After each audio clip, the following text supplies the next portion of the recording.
3 out of 5 stars. Okay. Little much had some action along with poor acting.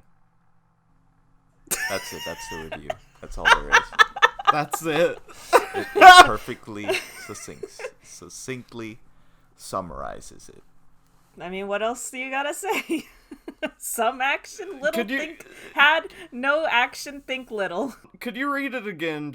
But it went by so fast. I feel like I hardly had time to process it. Just real quick. Little much had some action along with poor acting.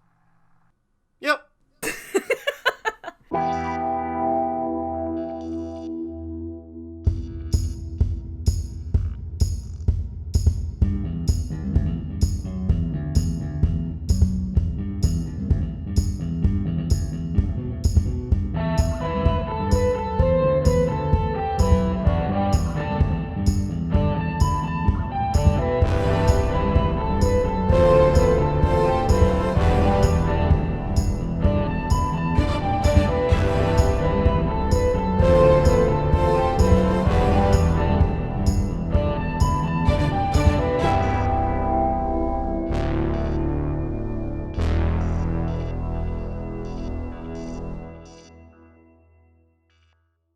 Like a zombie back from the dead, we're back from the dead, examining these zombies that are back from the dead, much like the Resident Evil franchise that seems to, on a decade basis, be back from the dead. It's zombies. We're talking about Resident Evil Extinction here. Yes, not to be confused with Resident Evil Apocalypse, even though this movie is about an apocalypse. In the world of some year, it doesn't really specify, the whole world is 99% dead. The world's a zombie, y'all. The grass is dead. The T-virus killed all the grass. Yes, so we're in a post-apocalyptic world where not only, zombies, that would cause a post-apocalypse, but by no explanation of, the movie, the world has undergone intense desertification. The T-virus literally dried up the oceans. Yes. That's what they were saying. And we're here in this Mad Max-looking post-apocalypse world, and it's not called Resident Evil Apocalypse. Well, I don't know what they're doing here with this. I feel like somebody in the initial pitch meeting, when the director, not Wes Anderson, was pitching these movies, he had some title cards. He's like, I got 3 ideas so far. And then he accidentally bumped into someone in the hallway, and all his paperwork got flipped around, and then the wrong title card got on the wrong movie, and he just never realized. It's kind of embarrassing. Really. And also they made the movie at the wrong. They made the Apocalypse one at the wrong time, because there's a lot more after this. Yeah, they thought it was gonna be the last one, but then there were 4 more. So, God. Whoops. But this movie, it's more a Fallout New Vegas movie than a Resident Evil movie at this point. How so? Well, it takes place in Nevada, which is weird that they even decided to make the world post-apocalyptic anyway, because if it's gonna take place in a place that is a desert that's fucked up, then they could just leave be in the desert. They could just be in the desert and there's zombies there. That's how the games do it. The games never try and be how did they keep it contained? It always gets contained. It doesn't matter. That part doesn't matter. Here's what I'll say right off the bat. We should have never apologized in the second episode about talking about the laser hallway scene too much, because guess what? It's back again. Laser hallway is literally a character. It's a character that can return, because it comes back at the beginning of this movie, and then again at the climactic end of this movie. the thing is, people really fucking liked the laser hallway. Like, the laser hallway was such an impressive thing that, like, it made it into a game. Like, after the movie had done it already, which is really funny. I was wrong about that.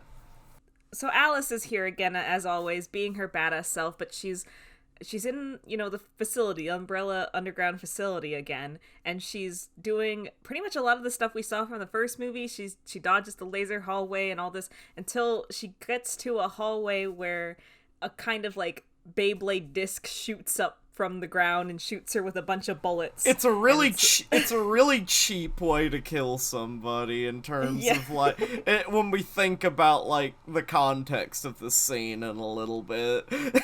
Yeah, this is in I'm just gonna say, so they got a bunch of Alice clones. They have, like, a facility where they make clones of Alice, and they're just running them through this simulation, essentially. But it seems like every single one of them dies at the cheap-ass bullet always section of the test. It's like either that happens, or, like, a fucking zombie pops up immediately behind her and eats her, and he's just like, this one's defective.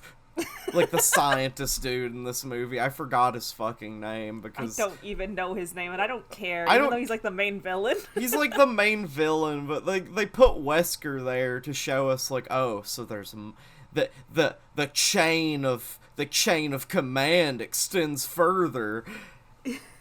Umbrella's so goddamn cartoonishly evil in the movies. Like, it's so funny that they're still doing this, like, how many fucked up things can we do, even though the world is dead? Yeah, I think that the apocalyptic setting kind of hurts everything to do with Umbrella. Because you could make an argument in the second movie, Umbrella, like, tried their hardest to contain the virus to one city. They nuked it, and then they suppressed they, like, fed lies to the media about, like, the video that they took and stuff, so it's like it never happened. And then this movie starts, we don't see any of the characters we left off with in the second movie. We don't see the little girl, we don't see LJ or Carlos or Jill. We just see Alice, like, saying, doing exposition about how all the water's gone and everyone turned into, like, bandits. Yeah, like, everyone's just like, I'm gonna get you, you better run.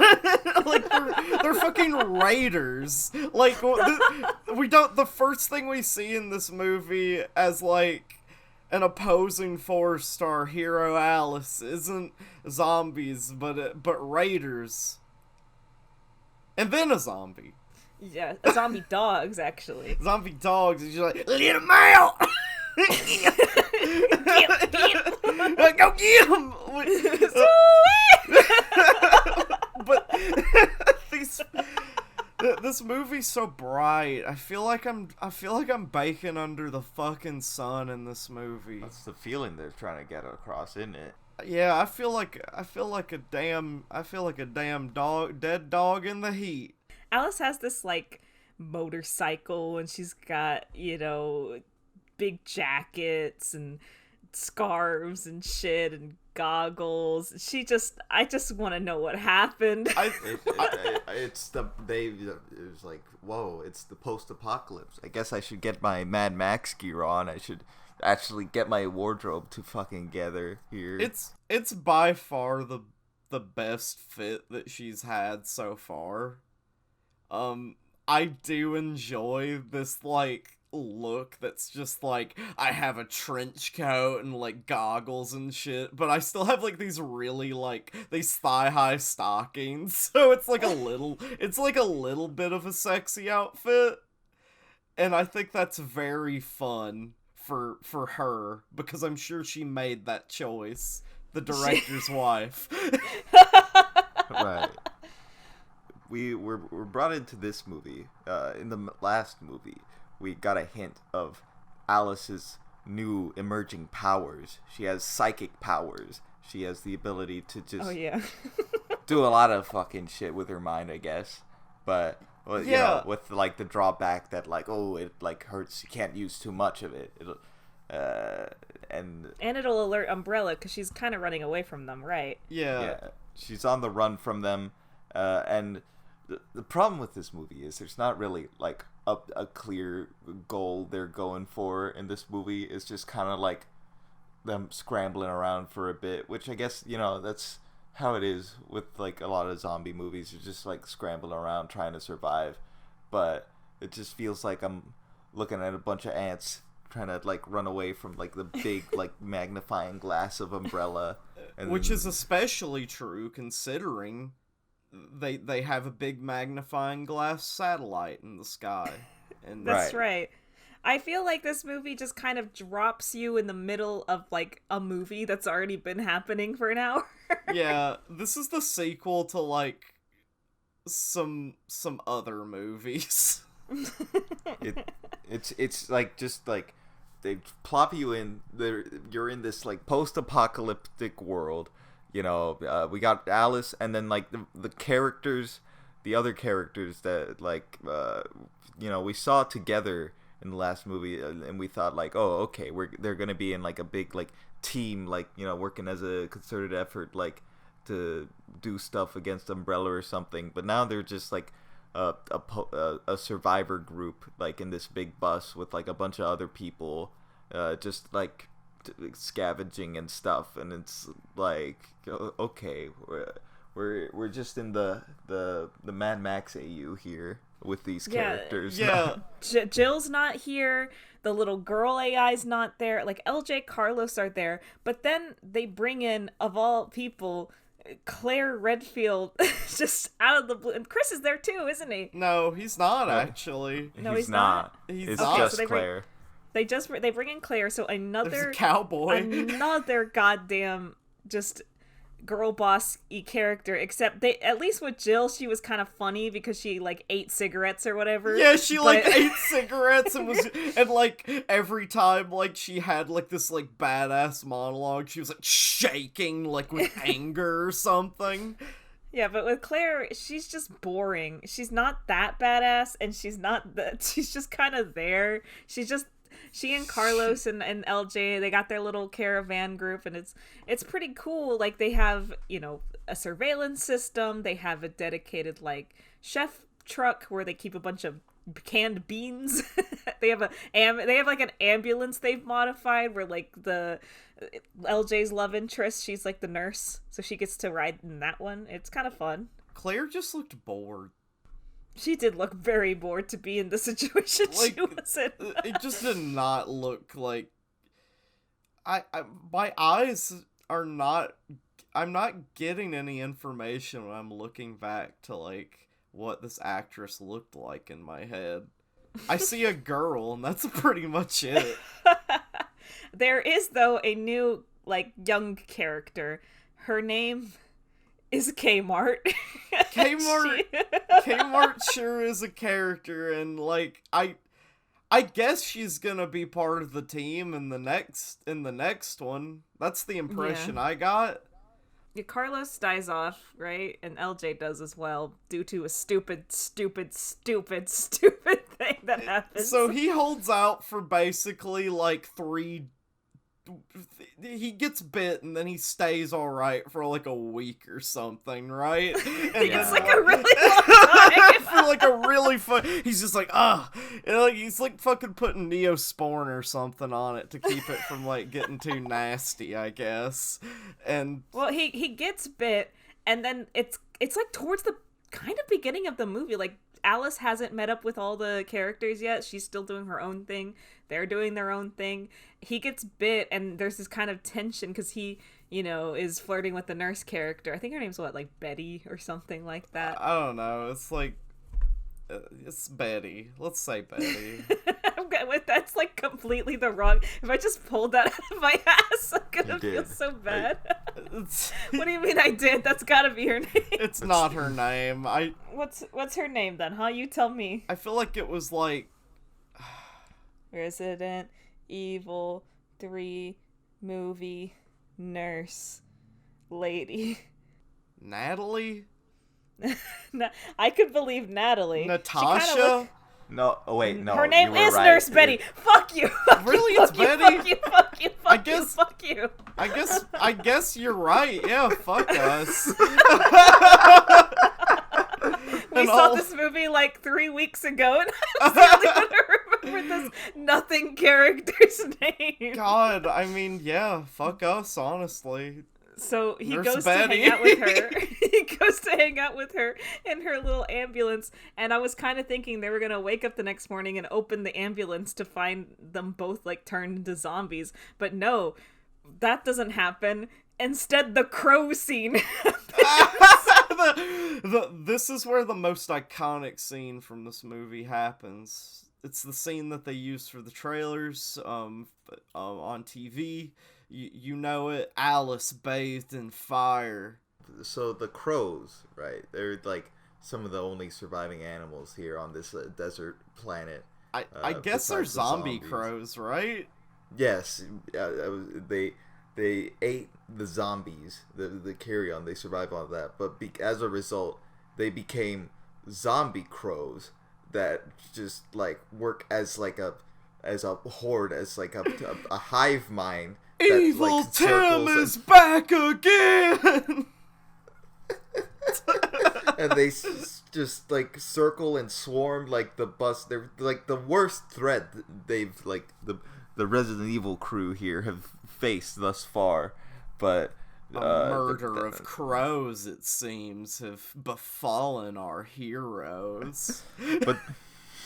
But this is where Alice like comes in, like, and meets back up with them after a while in the movie, and like does her like big like psychic blast to like incinerate all the crows at once in like a beautiful like thing of fire. Alice, you have to use your psi blast. God damn it! She's like, now use your psi blast on those crows up there. So you see, Alice, you gotta collect 9 psi cards and fuse with a psi core to create a brand new psi challenge marker. Oh. It's kind of a fun scene because it's such a stupid threat, just a whole bunch of mean birds, and they're like eating people up, and like half the cast that we just met starts to die. Nurse Betty, I think, dies in this scene, I'm pretty sure, as they're trying to drive away. I think Soup Guy dies in this scene. Man, Soup Guy, you're like turning over rocks and finding like specimens, Lou, that I was overlooking, because there's a lot to this movie that went under the radar in the old brain. The old Gert brain. The old Gert brain. She ain't finding as many things in this one. It's like, well, it's like what Rene said. This movie doesn't really have much of a purpose or drive. At some point, Alice, finds this notebook by some guy, and it says, "Oh, head to Alaska. That's where it's safe up there. There's no zombies up there. There's no infection up there." It's because and that it's really cold. feels like that should have happened. It happens like decently into the movie, and then it's like, okay, Claire makes a decision for everyone. She's like, okay, we're gonna go to Alaska, the remaining survivors, but first we have to like pass through Las Vegas or something, and that's largely where the like climactic scenes of the movie happen. Like that happens, and there's one more. They never even get close to Alaska, so it's not even a journey to Alaska film. It's just an idea they come up with like a third of the way in the movie, and then they sort of head in that direction, kind of. The majority of this movie is a lot of strung together events of things like Alice's psychic powers, or like the crows, or like these like smart zombies, quote unquote, that are like the major new threat in this movie that the scientist guy makes and stuff. Well, hold on. There's all that stuff like loosely stringed together, and then there's everything leading into the sequel. Like, Alaska. I guess we're gonna do that in the sequel. Nothing really about that in this movie. Oh, this character Kmart. Well, I guess she's gonna be more of a character in the sequel. She's not really one right now. Well, just hold on a bit for her to be a character. Rene, I want to talk about the zombie with the little baby toys. I want to talk about the zombie. Oh my god, I forgot about that. That's my favorite scene. So, a little I remembered this scene, and I didn't know it was in this movie. It was actually a scene that was burned into my brain at a very young age of like a zombie playing with like little kid toys, and I was like, that's fucked up. The main villain scientist guy, right? He's like, doing like his own like little experiments and stuff to like, because he wants to like be like the big like evil boy, like more than like Wesker, who he hates Wesker and he wants to be better than him. So he like starts like working on a way to like cure the zombies, or at least like control them in a way so that they're like, smarter but like more docile. He wants to use them as workers, pretty much. Their plan is to use the zombies for manual labor in the hellscape of a world that they created.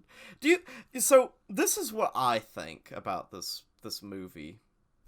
About the whole movie? The whole movie, just overall, this just came to me. This hot off the presses. I think this is the world that Wesker in the games wanted. Yeah, because he wanted it to be the strong survive, the strong like are just here and everybody else dies, right? Yeah, I think this whole fucking world is basically what you would have gotten if Wesker turned everybody into worms and zombies, or whatever the fuck he was trying to do. Well, yeah, because the scientist guy, with these zombies, he wants them to be... You can't really cure someone once they fully turned. So he wants them to be docile enough that they won't attack them, but like worker bee enough that they can use them in armies or factories or whatever. So you just have a scene where this zombie playing with one of those toys that you put the shapes into, like it has like circles and square holes. And he's good at it. Circle. Yeah, he's really good at it. And then he gets like frustrated at one point because he can't fit a certain block into a certain hole, and then he like eats two guys. Me, honestly, when I can't get the circle and the star. But like, so this is like the new like enemy introduction in this, like the new threat, right? But it's just like they're just zombies. Like I don't know, like they're not really that different. I think the thing is that they're smarter slightly in the sense that like they can climb stuff and they can open doors. They have this facility where they've been making these clone Alices, and Alice, fed up with everything because they keep sending zombies to kill her and her friends. There's a point where they're in Las Vegas and they're trying to refuel the truck, and they just drop like a shipping container on the ground, and they stupidly open it up, and it's just like filled with zombies that come out and try and there's this big fighting scene where pretty much everyone dies. Carlos gets bit at one point. This is where LJ finally turns at the last 20 minutes of the movie. It's ridiculous how long he lasted with being bit. And the way they did it was really anticlimactic, because they just did it as a really cheap and predictable jump scare that was just like, ah! Yeah, he's in a car with Kmart, and they're just like, oh no, all the zombies out there, they've run out of bullets, and then LJ starts turning for real, and she's like, ah, no! No! It's excessive. It is ridiculous, and people die. Carlos dies in this incident. He does die. Well, he gets bit, and then to get them into the secret underground facility, which is surrounded by a chain link fence that a bunch of zombies are hanging out around, he sacrifices himself. He takes a drag of a blunt. A joint. Man, that was badass. He found a really fat doobie, and he was like, huh, yeah, what I need before the fireworks. Basically, and then he rams his car into them and it explodes. And that's how Alice and Kmart and Claire, which are the only characters still alive, and some kids, I guess, they get into the facility that way, where Alice has to fight someone else, and woe and behold, Mr. Scientist, trying to make the ultimate obedient zombie, has injected himself over and over with the antidote to where he just becomes this monster. He looks like that one guy from Resident Evil 2. I can't remember the name of. Tyrant. I think he's this guy who was the Umbrella Scientist. William Burkham. Yes, yeah. I know it was William something. Well, yeah, that guy. He looks a lot like that monster design, like big, hulking shoulders. Like one of them's a little bigger than the other. He's got like a tentacle arm. Does he have a big eyeball like somewhere on his body? Well, I think he might. It's a little muddied. The design is a little muddied in this one. I gotta say, it's not as clear or as funny as Nemesis. Nemesis is great because he was just like a big like rubber head sat on top of like a guy, and this guy's like I think there's a lot of CG going on. Like, yes, I think so too, especially with the tentacles and whatnot. Yeah. God, Nemesis was your brother, Alice. I miss Nemesis. I wish he was the final boss instead of this guy. I wish this could have been a post-apocalyptic movie where Alice and her brother Nemesis travel across like the desert world, and it's just like, you got my back, bro, and it's like, stars. he says it like affirmingly. She fights this guy, and she discovers at the same time all these clones, and they're just like in these watery pods, and there's like a lot of them. She frees one of them, and she's just like, whoa, is this me? She finds the pit of dead ones that all failed the stupid cheap bullet trick. I don't know why they set up that like the Beyblade bullet trick, but it does like it just killed a bunch of those clones, and it didn't really amount to anything. It's like almost like this guy was testing his cool Beyblade bullet thing and not like the Alice clone. Like what? Like that wasn't the Alice's weren't the point. It was actually that thing. That was his weapon. That was his ultimate plan. It was just like I create a little thing that jumps out and it shoots in every direction. Wait.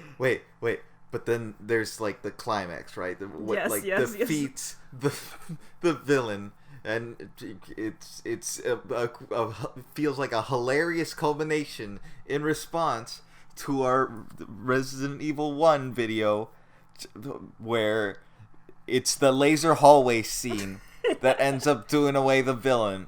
Like Alice gets him in there. And it's like, I don't know about y'all, but in that moment, I felt very pandered to.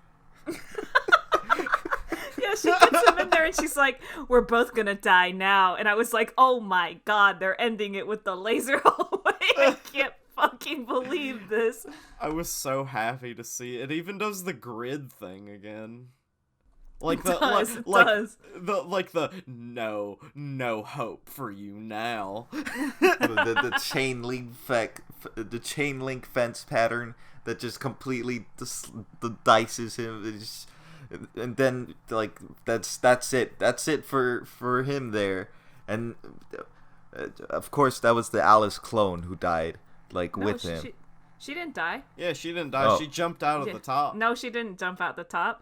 Oh, I'm just gonna smack you both on the hand. What happens is, right before the laser hits her, after it's already killed him, the Alice clone that she woke up stopped the system before it could kill her. Oh, and then they both walk out together to the other Alice clones and are like, look at them, and then look at each other because they have just amassed an army. Is it gay to have sex with yourself?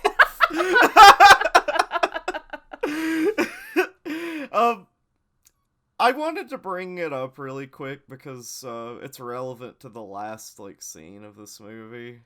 I love the little room that all the umbrella people meet up in, because it's like the fucking room that the Akatsuki. This is for all those Naruto people. I'm not even a Naruto person, but this is for all those Naruto likers out there. They meet up in a little Akatsuki-esque room where like an evil room, like a little place where all their holographic projections show up. Like their little conference room. Their hall of evil, and right. And The movie ends with us getting like a zoom in on Japan, like Tokyo, and underneath it there's another like hive. It's Umbrella Japan, and they're in that evil little room, and Wesker's in there. Japan didn't really look much like a desert. I wonder why. I thought the whole world was supposed to be a desert. Yeah, it looked like it was raining there. Wesker's there with all his little friends, and Alice shows up as a hologram, I guess from the boardroom that she found in her secret facility that she's just in, and she's like, hey, just letting you know, we're coming from you. We're coming for you. We're going to get you. Well, it's like, yeah, and like, she's got an army. And I'm bringing a few of my friends.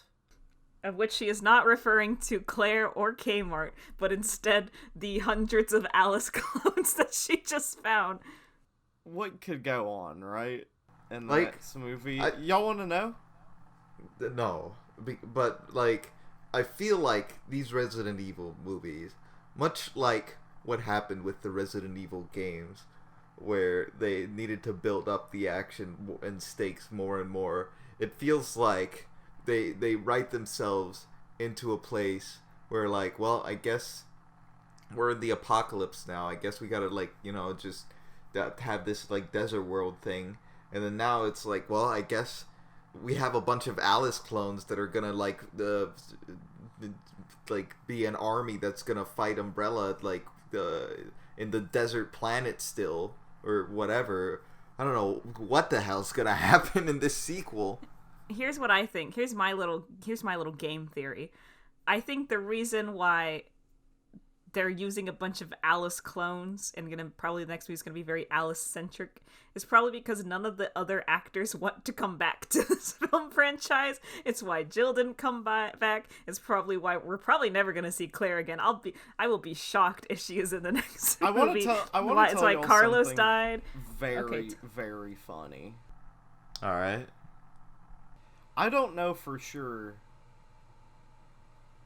but I'm fairly certain that all of those fucking clones are going to die in, like, the first 10 minutes of the next movie. You're probably right. I think that is our fate. Of course. Well, it looks like the sun is coming up, so we should probably skiddy-daddle-do, get the fuck out of here. So got places to be, got tests to run on the people who are still alive.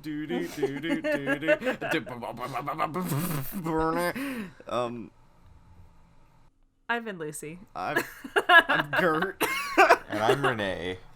See you next time. Watch out for lasers. Bye-bye. They'll get ya. Everybody stay cool. Don't get a sunburn. Bye-bye. Bye.